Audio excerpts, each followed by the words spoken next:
Oi, gente, tudo bom? Meu nome é Cristina Mena, eu sou do Coletivo Quitus e esse é o projeto Cinema Periférico para o Fim dos Tempos. Eu estou aqui com David Andrade. Até o fim dos tempos. Até o fim Eu dos que tempos. dije? Para o fim dos tempos. Ah, tá bom, outra vez.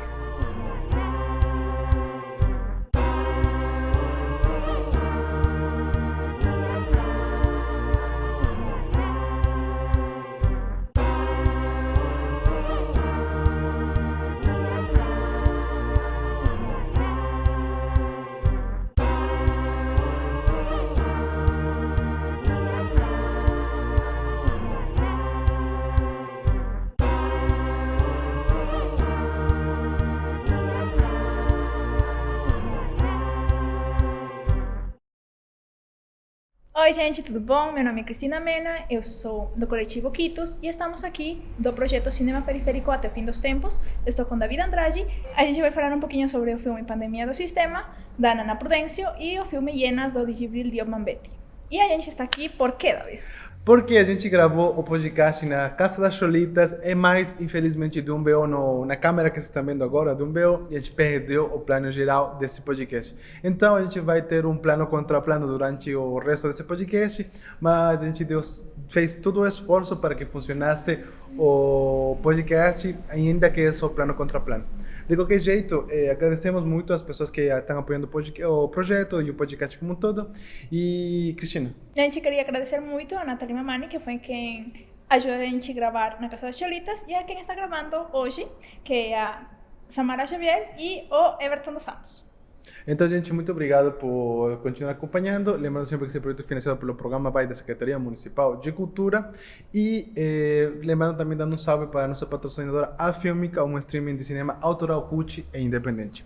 Então, gente, deixamos vocês com o podcast. E é isso. Abraço. Um abraço.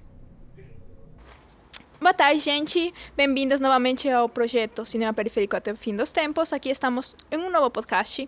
Nessa vez, vamos ter meu nome é Cristina Mena, e eu vou estar acompanhando hoje, e vamos estar também com David Andrade, que com certeza vocês já conhecem. E aí, gente, tudo bem? Também temos por trás da câmera a Nathalie Mamani nos ajudando. Muito obrigada. Bom, gente, hoje vamos conversar sobre dois filmes que passaram ontem, provavelmente, ontem ou nessa semana, dentro do Cineclube. Um deles é um filme africano do Senegal e outro é um filme brasileiro feito aqui em São Paulo. Então, o filme senegalês é o do diretor Djibril Diop Mambety, que é um cineasta do século passado. A gente vai assistir o filme Hienas. Vai comentar sobre o filme Hienas dele. E outro filme é o filme da Nana Prudencio, que é A Pandemia do Sistema. O filme foi gravado aqui em São Paulo, nas periferias de São Paulo. O interessante desse filme é que foi gravado em várias periferias, ao redor da cidade. Você quer comentar um pouquinho sobre o filme? O que é a sinopse do filme? Sobre a Nana? Tá, você quer ir qual? O da Nana? Tá, a Nana Prudencio é uma documentarista, já tem uma carreira bastante consolidada, tanto como produtora cultural quanto como diretora. E o interessante dela é que o processo de anos de trabalho, de conhecer as pessoas, de fazer amizades, pontes, conhecer espaços, fazem com que o filme dela seja muito variado. Tem muitas perspectivas, muitas pessoas. Durante a pandemia, ela falou: eu preciso documentar esse momento, eu preciso entender as condições nas quais as pessoas que eu quero, as pessoas que estão ao meu redor estão vivendo, e ela pegou a câmera e foi para diferentes periferias. O legal é que ela mostra como a estratificação, a gentrificação dos processos da cidade se deram em diferentes momentos. Em que sentido? Tem muitas histórias, tem muitas narrativas, tem muitos espaços que são visitados, conhecidos, descobertos. E cada um desses espaços tem pessoas individuais, tem histórias individuais, tem narrativas específicas para esses lugares. Então, o documental, mesmo sendo um documental sobre um momento crítico da história da humanidade, que foi a pandemia do Covid, ele mais bem também é uma história de como a periferia lida com esses momentos, como a periferia é tratada e como a periferia tem cada um dos seus personagens, de seus membros, transcorrendo, sofrendo, resistindo esses acontecimentos. O filme é um documental sobre os momentos da periferia, ou a pandemia do sistema como ele lida com a periferia. E você, Cris? Você quer falar do longa? Eu quero falar sobre a longa-metragem. Então, Iena é um filme de 1992. Para esse momento, o Djibril Diomandé ele já estava consagrado, porque ele já tinha feito Tokiwoki e ele já tinha feito outros filmes bem conhecidos. Esse já foi um dos últimos filmes que ele fez na vida e ele já tinha encontrado essa estética que ele queria passar. Por exemplo, ele lida bastante com as questões de classe nos seus filmes, as questões do capitalismo, como eles terminam transformando uma sociedade quando o capitalismo chega, quando o extrativismo também está aí, e como as questões morais das pessoas vão se transformando a partir disso.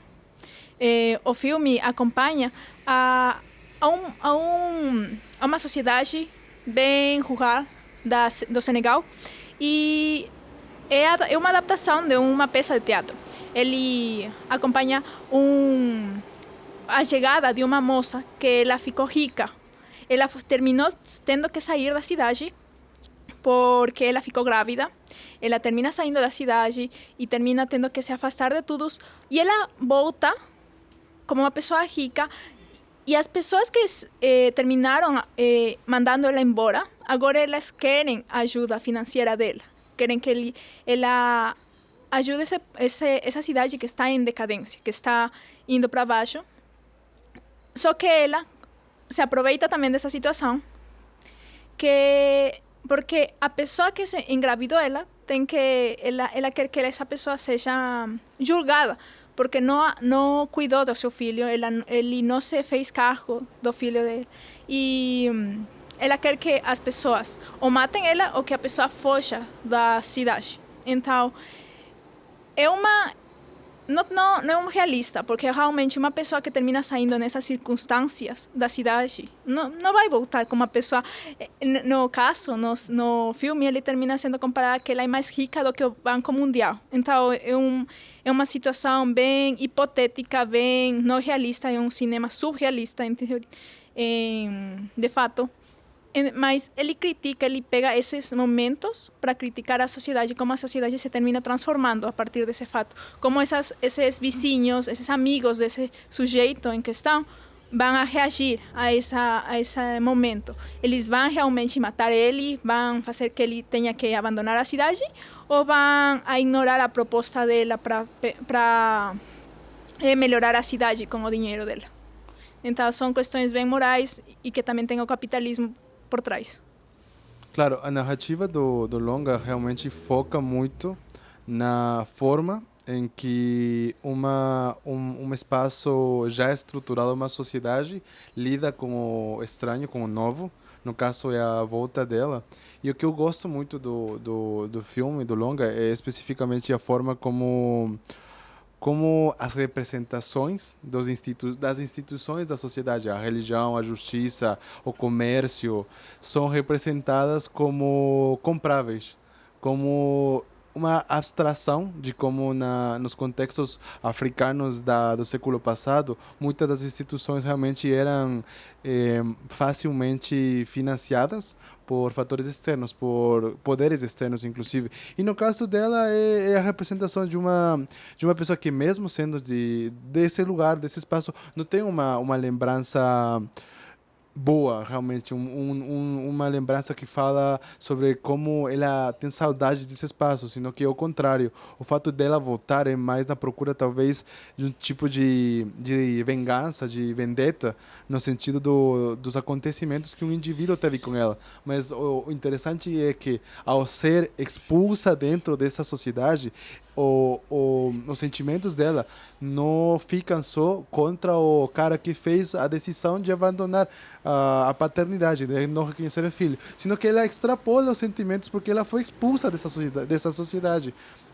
Nesse sentido, o foco, a incomodidade pula e a vendetta vai para a sociedade como um todo. Eu sinto muito que a personagem dela abstrai muito essa sensação quando você não tem um interesse real, não reconhece dentro de você mesmo as condições da origem. como quando você não sente que tua família é tua família, como essa abstração de que ela não é desse lugar, sino que ela enxerga esse espaço como um objeto comprável pelo poder capital que ela tem. E ao voltar, esse processo dessa dinâmica que ela já vem construindo no estereotipo de uma pessoa muito rica, já afeta e vai destruindo. A vendetta dela é o fato dela voltar e demonstrar que ela está com um ponto além da própria sociedade, mesmo ela crescendo, mesmo ela sendo expulsa dessa sociedade. É que é interessante analisar porque ela saiu a partir de um contexto já machista, né? Porque ela é a que estava grávida, né? Então, ela sai a partir de um contexto machista em que ela fica grávida, ela vai ser a pessoa responsável pelo filho, porque o homem que engravidou ela termina não fazendo cargo, termina apresentando sujeitos que poderiam ter engravidado ela. Então, o sistema judiciário já falhou para ela. Esse sistema não era um sistema realmente justo para ela. Então, ela já tomou como que o mundo não era justo. Então, ela não precisava também ser justa com esse mundo. Então, ela não terminou sendo algo individual para este sujeito que me enganou, sino terminou sendo algo para uma sociedade que tratou ela de um jeito, pela condição, nesse caso, por ser mulher. Porque ela, no caso, bem machista mesmo. Então, já a partir dessa perspectiva, ela já não tinha esse carinho com essa sociedade em que teoria, ela cresceu, ela se formou até mais ou menos uns 17, 18 anos, que tive que abandonar a cidade. 18 anos ela foi embora, né? Quando ela... Não lembro se ela queria casar ou alguma coisa assim, mas engravidou e teve que ir embora. E, inclusive, perdeu a filha depois, ou que ela nasceu e morreu a filha, ou... O contexto é esse, que ela teve que abandonar por causa do estigma de uma mãe solteira. E, inclusive, agora que tu mencionou isso sobre como o judiciário mesmo falhou o sistema para ela, agora eu pensei também que tem isso, né? Que ela é a construção da memória, de como esse fato afetou ela e ela quer reconstruir esse processo, ressignificar o que aconteceu. Por isso que ela volta para pedir um julgamento novo, uma abertura do julgamento. E dentro desse mesmo sistema, a instituição mesmo está tudo corrupta. Porque mesmo, lembro que o advogado, tem vários que já estavam errados, mas nesse momento ela decide focar especificamente no julgamento. Como que eu não quero que o processo seja, todo mundo seja julgado, todo mundo seja culpado. Não quero uma revolução interna. Senão que eu quero que o processo seja ressignificado e que o culpado seja culpado. Como um processo de, talvez, de justiça própria. Não sei se esse é o termo que eu usaria, mas vai nesse caminho, assim. É que ela realmente está buscando uma vingança, ela não está buscando reconstruir uma sociedade mais justa, ela, no sentido, ela está indo como consequência do que aconteceu com ela. Então, no caso, se ela não voltasse como essa pessoa rica, realmente não teria um novo julgamento. Ninguém faria absolutamente nada com o que aconteceu com ela, com o fato dela ter saído da cidade, ter que ido sem nenhum dinheiro, com o filho, grávida, perdido o filho, e depois ela termina caindo na prostituição a causa disso. Então ela fala mesmo, o mundo me fez uma prostituta, então eu vou fazer este prostíbulo, este mundo um prostíbulo. Um prostíbulo é... Oh, Nathalie, prostíbulo em português? Esse é o problema de quando temos pessoas que só falam espanhol nativo. Dúvida de português. Dúvida de português. A gente vai deixar aqui embaixo. É bordeu, né? Bordeu. Bordeu? Bordeu. Tá. A frase seria qual, então? Então a frase seria isso de o mundo já fez dela uma prostituta, então ela vai fazer do mundo um bordel. Essa é uma das frases mais icônicas desse filme. Acho que é a frase mais icônica. O contexto, eu também sinto que uma observação que sempre se faz do funk e ostentação é que quando eles falam, né? Para mim, a lógica de ter sucesso é eu comprar coisas. Para ele, a lógica de ter sucesso é voltar e entrar no poder do dominador.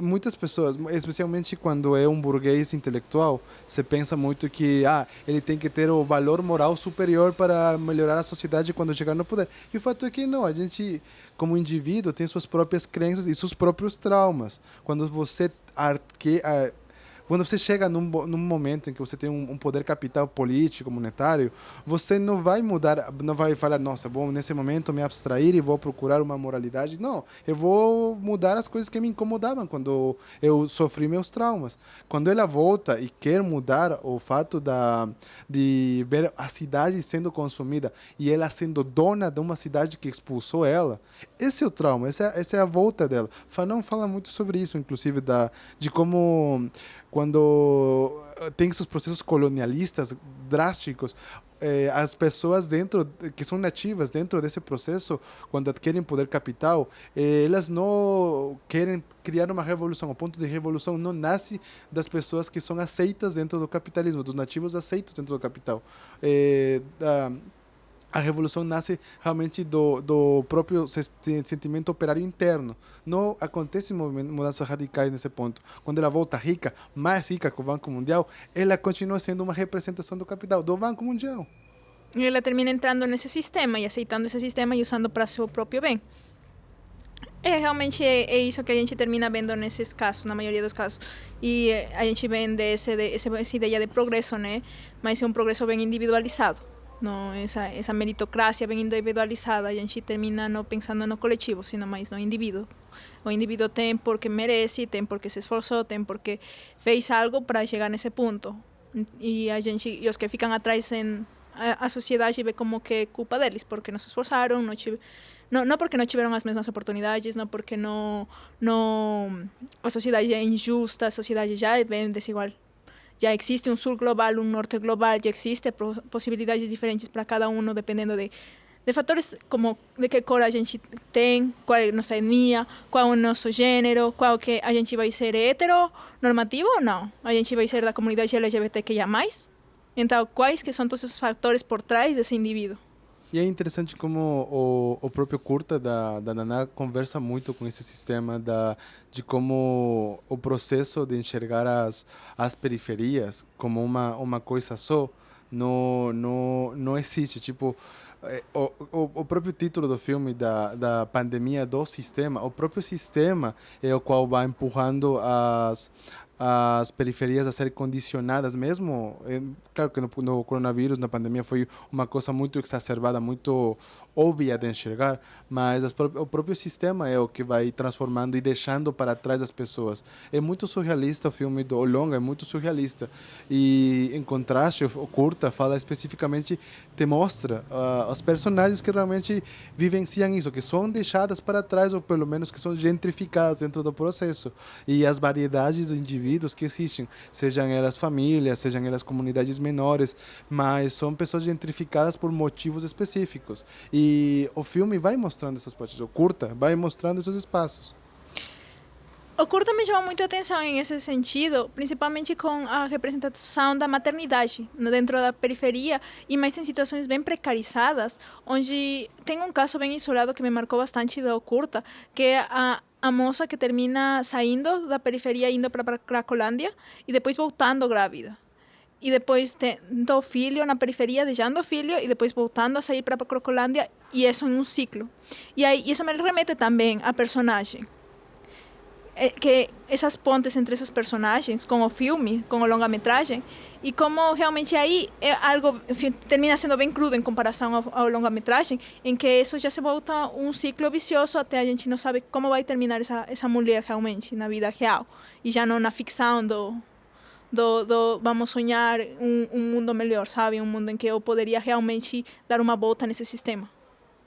E é um mundo também individualizado, né? Porque não seria na revolução, sino seria um individualismo. E o interessante acho que o curta mesmo critica muito essa parte de esperar que a lógica do Estado mesmo seja o que procure solventar a maioria dos problemas. E não lembro se na primeira ou na segunda periferia que ela visita, que eles falam, a gente está bem complicado, a gente sabe que a maioria das casas são de mães solteiras que não estão conseguindo trabalhar, então vamos organizar e vamos fazer, pelo menos, vamos reunir doações, vamos montar pacotes de alimentos, pacotes de roupa, e a gente vai se organizar nós mesmos para resolver. O filme mesmo, o curta, mostra essa autonomia de nós como sociedade, como comunidade, precisamos construir essa lógica. Nós somos periféricos, moramos num espaço, temos isso em comum, temos as mesmas condições materiais, não estamos conseguindo lidar com isso, vamos nos unificar para conseguir sobreviver esse espaço. Isso é uma coisa muito bem escrita, e eu acho que também é porque é uma peça de teatro, mas o filme, o longa, o Hienas, mostra muito isso. Tem essa perspectiva, essa construção quase mostrando esse lado da hiena, né? De que a hiena mesmo é um animal que precisa do outro para conseguir resolver... conseguir matar outros animais, para conseguir alimento. E ao final do filme, o filme em si mesmo, de todos eles reunidos, resolvendo mesmo essa decisão, não esperando que ele não vai tomar decisão, ele vai ficar vivo, ele vai ficar, o personagem, né? Ele vai ficar vivo, ele vai não vai se suicidar, mas a sociedade mesmo sendo forçada e fala, não, a gente vai ter autonomia e vai matar você. E no final eles representam isso, a sociedade, que quando eles colocam aquelas perucas, diferentes instituições dessa sociedade resolvendo esse problema. Nós, como indivíduos, temos a resolução de acabar com você para poder ter mais ter esse investimento capital. E, inclusive, isso representa muito do capitalismo mesmo, de como a possibilidade de capital vindo de fora afetou muito os países do sul global, como países como da América do Sul, quanto da América do Sul como da África, terminaram sofrendo isso. Muitos países da Ásia também. No, falando já do julgamento, é muito interessante como ele termina e começa o filme, porque a cena é a mesma. Ele começa com as pessoas que estão julgando esse sujeito, caminhando, e é um ciclo. Ele fecha um ciclo no longa-metragem. Ele mostra como esses indivíduos vão julgar ele, mas também vão voltar esse sistema e vai ser todo retroalimentado. E pensando isso com a Naná, a gente tem isso. O sistema, como ele já se vê como uma meritocracia, os que ficam no borde, a gente termina pensando que eles estão nessa condição, a gente periférico está nessa condição porque a gente não passou pela meritocracia, a gente não se esforçou, e então não tem esse culpamento com o sistema, com o governo. Tem uma parte em que fala bastante sobre... A gente escuta muito, né? Vai buscar um trabalho. Mas no curta falam sobre... A gente vai buscar um trabalho. Mas de onde você? Você é periférico? Então a gente já... Muitas vezes você já não passa de entrevista. E outras vezes você não chega nem à porta da entrevista. Dependendo muitas vezes da etnia que você tem. Então, como é realmente essa meritocracia de... vai buscar um trabalho, vai estudar. Realmente as oportunidades, ainda estudando, no curta-metragem se fala, ainda estudando, eu não vou ter as mesmas oportunidades, porque de onde eu venho, qual que são todos os contextos por trás, porque as pessoas já vão ter julgar a partir do que vem. Apenas elas te olham, por exemplo, já na questão racial, elas te olham, você é uma pessoa negra, você é uma pessoa indígena, você não é uma pessoa branca. Então, a gente já vai ter uma estratificação da raça e isso vai se representar na sociedade, como te trata as pessoas. Uma série de estigmas que já são construídos e que já, de alguma forma, classificam, mesmo antes de você entrar nos espaços, já colocam você num ponto bem estratificado. Inclusive, essa é uma coisa interessante do filme também, do longa, do Hienas, que é verdade, o filme começa com o final. Os mesmos que julgam terminam sendo os estratificados. Os estratificados terminam julgando. Muitas vezes, inclusive o curta da Naná também fala sobre isso, de que tem muitas pessoas na periferia que também, dentro das próprias periferias, são estratificados. Tem comunidades dentro de uma mesma quebrada que enxerga outra comunidade como não se relaciona, não tem esse contexto de procurar entendimento, ou de procurar formar grupo, ou procurar formar uma comunidade em si mesmo, de se relacionar.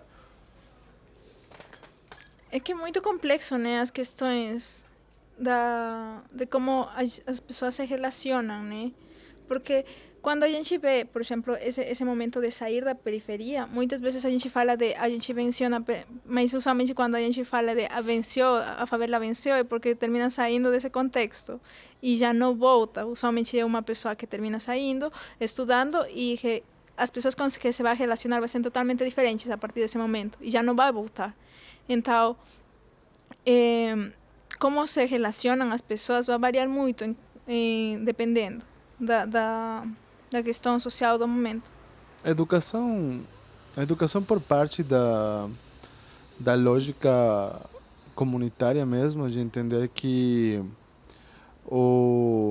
a superação, não sei se o termo funciona, da superação individual, da melhora de vida individual, inclusive a melhora de vida familiar, não é efetiva para uma melhoria real de contextos. Acho que é uma questão que não é muito conversada, ou que é muito conversada, mas não é concreta. Eu falo no sentido de, sempre se fala de a favela venceu, mas é verdade, você fala no contexto de, essa pessoa conseguiu tal coisa e muitas vezes saiu da favela. O processo de construção, tem pessoas, indivíduos, eu falo no sentido de arte mesmo, de contextos artísticos, que continuam morando na quebrada e o foco delas é, nossa, vou montar um centro cultural aqui, vou construir uma clínica, vou dar um jeito para melhorar a galera que está comigo, assim. Mas essa é uma questão também muito relativa ao fato do capital social e o capital de produção. Eu sinto que não tem como julgar realmente as pessoas que saem da quebrada e param e não voltam mais na quebrada. Por quê? O contexto do capital de produção, capital social para conseguir fazer cinema, é muito focado no centro do sistema, do centro do próprio sistema, da própria sociedade. Por exemplo, se você é um cara do som, um técnico de som, tu quer viver de som, tu precisa ficar perto das produtoras que estão no centro. Quando tu é uma pessoa que realmente fala, não, eu gosto dessa coisa especificamente e eu tenho que solventar de alguma forma, eu vou tentar mudar minhas condições materiais, que é o mais prático que eu tenho para conseguir sobreviver. Acho que a estratificação é muito violenta. Esse processo de eu preciso sobreviver te obriga a tomar essas decisões. No entanto, eu acho que o lado legal, o lado importante a se passar é o lado de construção política. Procurar uma organização política. Quando uma criança decide entender ou tu consiga explicar para ela que a comunidade que essa frase, né? Você precisa de uma comunidade, ou você precisa de uma aldeia para criar uma criança. A aldeia te formou.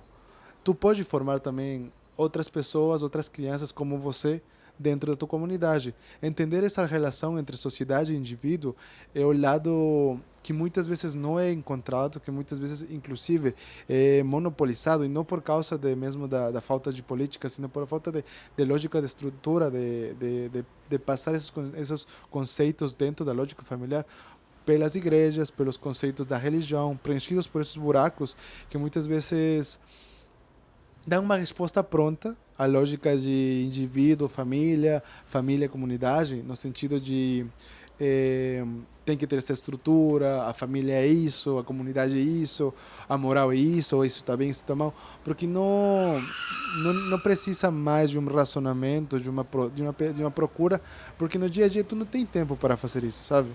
E aí cabe as lógicas políticas. Eu já sou um adulto, vou procurar que na minha comunidade tenha um cineclube, a gente troca ideias sobre política, ou na minha comunidade tenha teatro na rua, teatro para a criançada conversar, lidar, entender, vamos falar, essa peça sei lá, essa peça tem marionetes, mas é uma representação de política de higienização, por exemplo. É sobre a precarização da educação, da saúde. Isso aqui é sobre identidade de gênero, isso aqui é sobre identidade pessoal, é sobre comunidade. Essa construção de cultura e o entendimento de cultura como uma ferramenta de mudança, de troca, de entendimento, é uma coisa que acho que pelo menos a gente está correndo atrás, como eu falo, a gente como coletivos, e está nascendo. Eu acho que está fortalecendo muito a cena de produção cultural periférica. Só que é isso, é violento, é difícil e nesta contingentemente, neste momento específico, eu acho que o essencial é procurar as pessoas que já estão conseguindo produzir, conseguir se construir no sentido jurídico, de ter um CNPJ mais sério, conseguir captar recursos, mas construir essa ponte, adquirir mais espaço ao capital. Ainda estamos no caminho, mas acho que estamos num ponto, né? Sim, realmente atualmente temos mais centros culturais feitos não pelo governo, não pelo município, sino realmente uma formação de coletivos mesmo. Centros culturais que não são equipamentos públicos, né? E vem muito dessa organização do coletivo, nessa organização de pensar atividades dentro da periferia que possam motivar nas artes, no esporte, e que sejam espaços de convivência, espaços de lazer, que isso também me lembra, assim, recapitulando um pouco, o do Ufanego, né, do Felipe Barbosa, que ele como trazia o funk, né, como um espaço de lazer na cidade de Tiradentes. Então, esses espaços que se vão criando e que muitas vezes terminam sendo vistos também pelo sistema como algo peligroso, né, como essa organização termina sendo muitas vezes visto como algo que não deveria estar acontecendo tanto, sabe? Que no caso do funk, por exemplo, era essa violência policial, por exemplo, sendo visto como algo muito ligado à criminalização, mas realmente é algo muito ligado ao lazer, é algo assim básico para o ser humano, que a gente já tem que viver todos os dias, pagar contas, mas a gente também precisa lazer, a gente precisa, é um direito básico do ser humano, ter esse tempo para nos afastar desse momento de só trabalhar. E isso vem muito do capitalismo, que a gente só trabalhar, por acúmulo de riquezas, por acúmulo de coisas. Vem muito desse modo de vida que se nos foi imposto desde que esse poder hegemônico, né? Desde a colonização, desde o imperialismo, que também a gente vê, por exemplo, no longa-metragem, essa questão de como eles começaram a comprar um monte de coisas. Bora comprar aqui, bora comprar, e indo endividando-se, por exemplo, no caso da mulher, que eu não lembro o nome nunca, é a Ramatu, é o nome dela, endividando-se com a Ramatu. Esse processo de acúmulo, de trabalho, mas a gente como termina esquecendo desse lazer que também é tão importante para a gente descansar e pensar e que na favela termina sendo tão difícil, na periferia termina sendo tão difícil porque você não tem nem para comer, às vezes. Não sei, por exemplo, a gente termina pagando aluguel, a gente mora de aluguel. Então, se eu não consigo completar o aluguel, aonde eu vou morar amanhã? E como termina sendo o lazer algo um privilégio, muitas vezes. Não, e no ponto mesmo do lazer como um espaço de conversa. É um momento, é uma coisa muito interessante. Isso a Leila Gonçalves, que é uma grande, ia falar uma palavra, uma grande antropóloga brasileira, fala sobre como a construção do lazer é os espaços nos quais tu para te enxergar. Só no lazer é o momento em que tu consegue enxergar você perante o outro. Quando eu estou jogando bola, eu consigo me comparar com o outro, me entender com o outro, e a gente pensa junto nesse espaço de jogo, de brincar. E quando a gente não tem esse espaço de lazer, é quando você termina alienado, no sentido de abstração, de separação, mas também termina depressivo.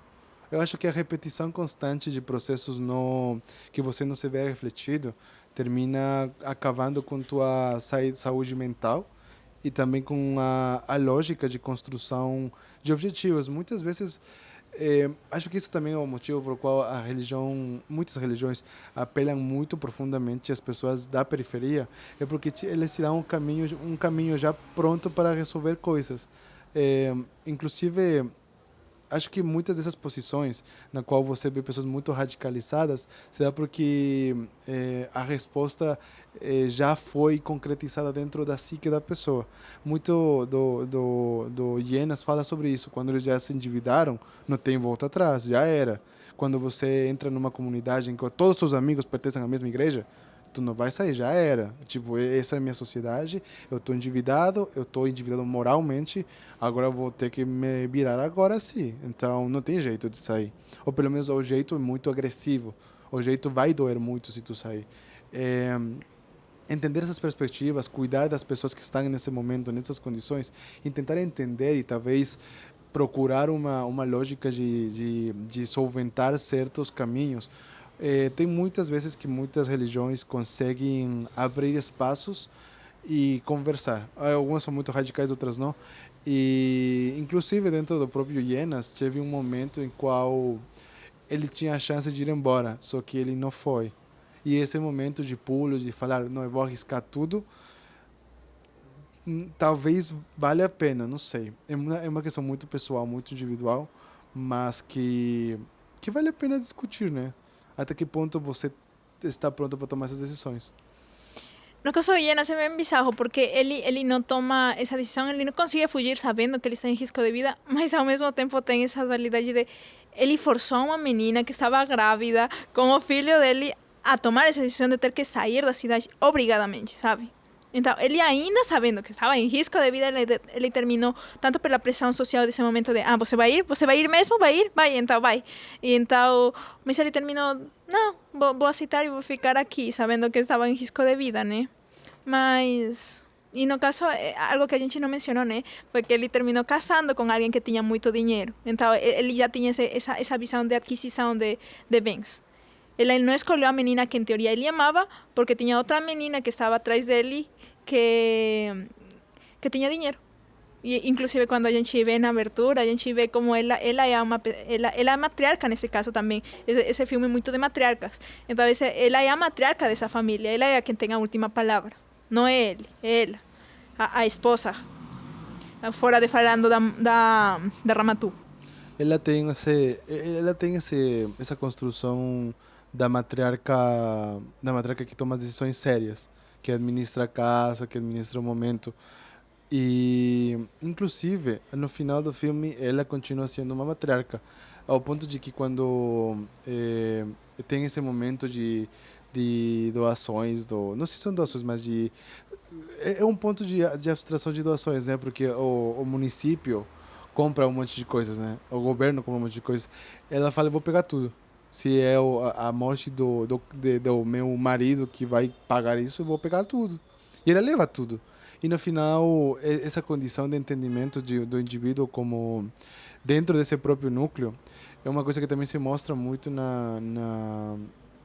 no curta, porque ele fala sobre indivíduos que resolvem questões, indivíduos que têm que tomar as decisões dentro de sua materialização.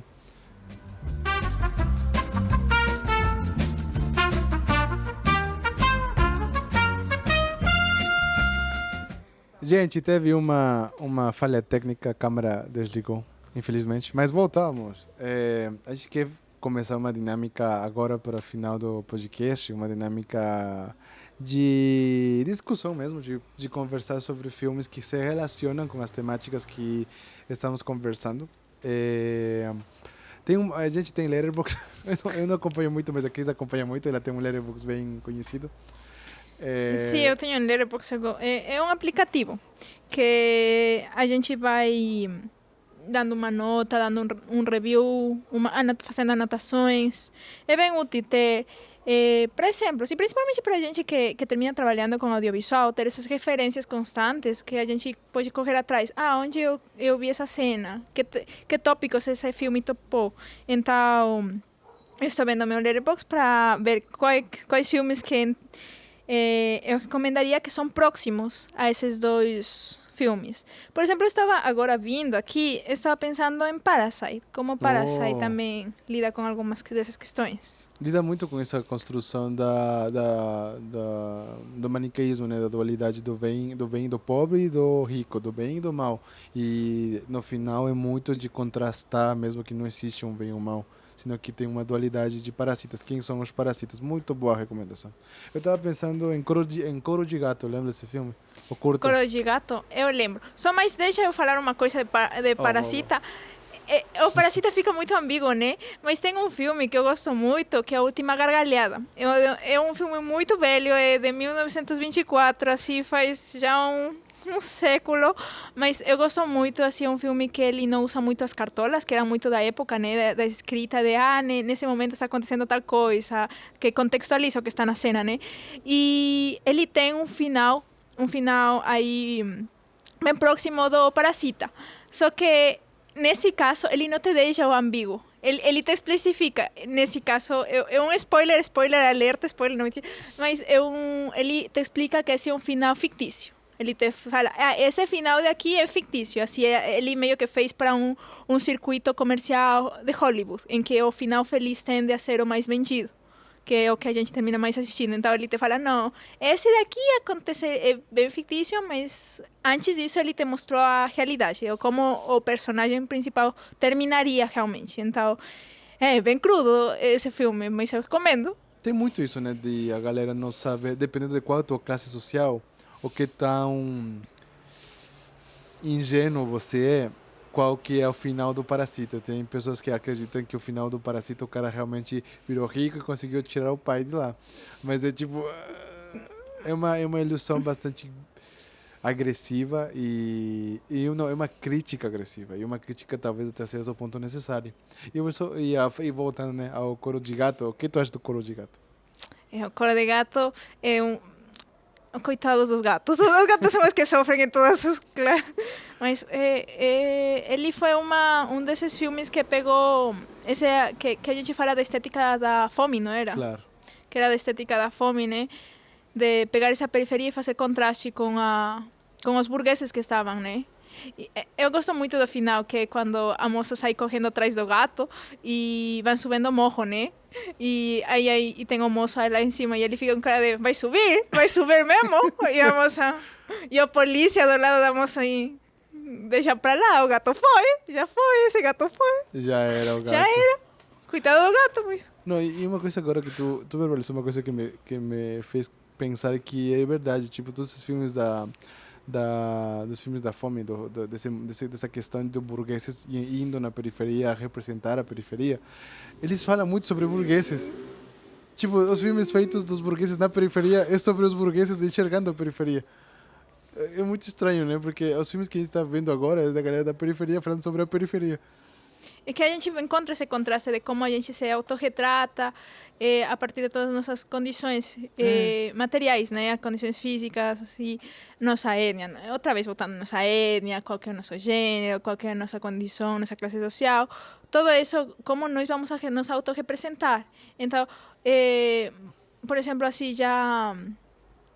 Como eu sinto muito isso de eu não gosto, como muitos filmes que são com temas femininos, quando são retratados por homens, muitas vezes eu não sinto assim essa conexão, sabe? Eu muitas vezes prefiro ir lá e correr atrás de diretoras e assistir que elas muitas vezes vão dialogar melhor comigo do que esses filmes. Tem muitos filmes assim aqui falando mas tem muitos filmes que são tão clássicos, mas eu não consigo assistir porque eles já não dialogam comigo. Eles já ficaram tão machistas, tão fora dessa época. Queima o diretor. Não queimar, mas nossa, tem uns cineastas aí que são assim, os em altares estão, e assim, ficam... Endiosados, né? Que são os melhores da história, mas... mas, enfim, tem essa postura de que realmente tu percebe a perspectiva que o diretor tem, ou o roteirista também, tem sobre o tema que é retratado. E na periferia não é diferente. Quando tu vê um burguês fazendo um filme sobre a periferia, dá para perceber que, que não é sobre a periferia, sino que é sobre um burguês falando sobre ser burguês desde a perspectiva da periferia. Outro filme que me relaciona muito é um filme que se chama Burning, se me fugiu o nome, mas é um filme coreano, que fala muito sobre que diferença há realmente entre o que eu sou dentro do capitalismo e o que eu intento aparentar dentro do capitalismo. O filme inteiro é sobre isso. E me lembrou muito do filme do Jenas também, dessa postura de o que eu sou como o que eu represento dentro de uma sociedade e o que eu realmente faria, o que eu realmente sou dentro de mim. Como no sentido de eu sou, eu faço. Eu recomendo muito Burning, eu gosto muito desse filme. Adoro esse filme. E também tem outro filme, mas dessa vez é japonês, que é A Brighter Summer Day, que deveria ser um dia de verão mais quente, ou mais claro, não sei, vou deixar aqui no... Eu que edito, né? Eu vou deixar aqui o nome do filme, que é um filme um pouquinho longo, mas é muito bom. É do Edward Yang, que é um dos melhores diretores japoneses. Não sei se ele é de origem japonesa ou taiwanesa, mas ele é muito bom. É dos melhores realizadores asiáticos, inclusive da história do cinema. E o filme retrata muito isso sobre como as condições materiais terminam por afetar radicalmente as ações e as perspectivas do indivíduo. Tu pode falar, eu sou o mais meritocrático, mais individualista do mundo. Se você é pegado e jogado em outras condições materiais, tu é outra pessoa. Realmente as condições materiais terminam determinando não só quem que você é, mas também tuas ações, tu acionar. Tu não tem liberdade real. A liberdade é condicionada pelo material. Falando sobre filmes asiáticos, né? Tem um filme que eu gosto muito, que é de uma diretora, não vou lembrar o nome, mas é Cuidado Meu Gato. Que é um filme coreano. Não lembro o nome. E ele também traz uns aspectos assim da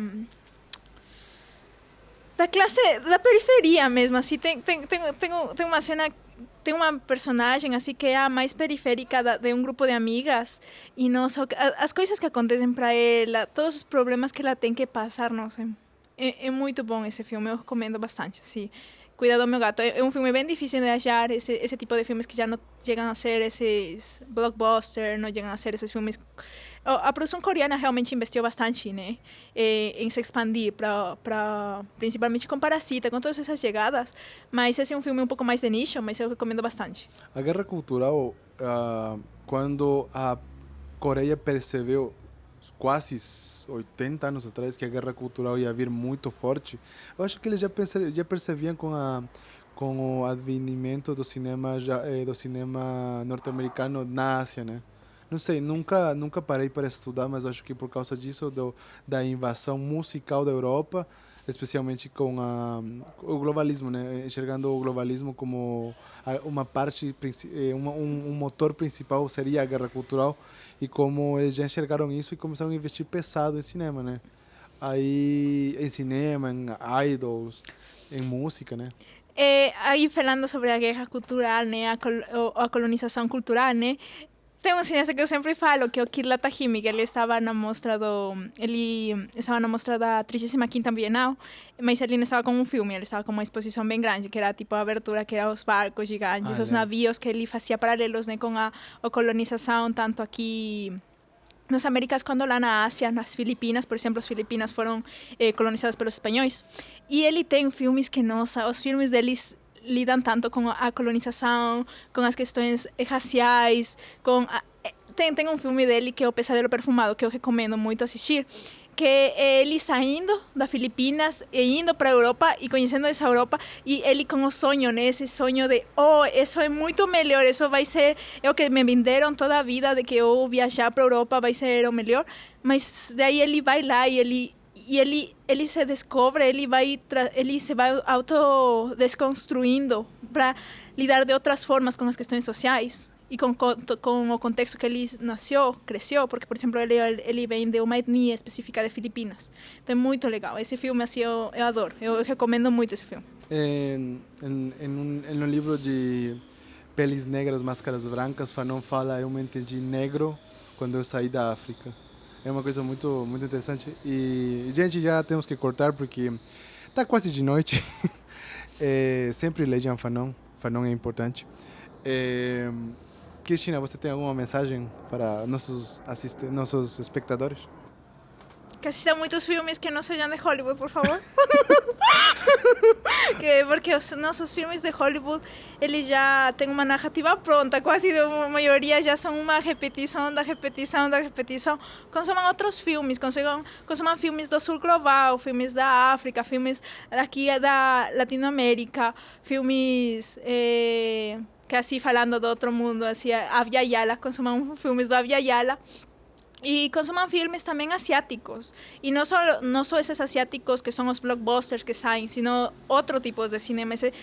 Com certeza muitas vezes vão ser não formas lícitas de conseguir filmes, porque infelizmente, mas eu recomendo ferrentemente assistir filmes que saem desse norte global, que contam outras narrativas.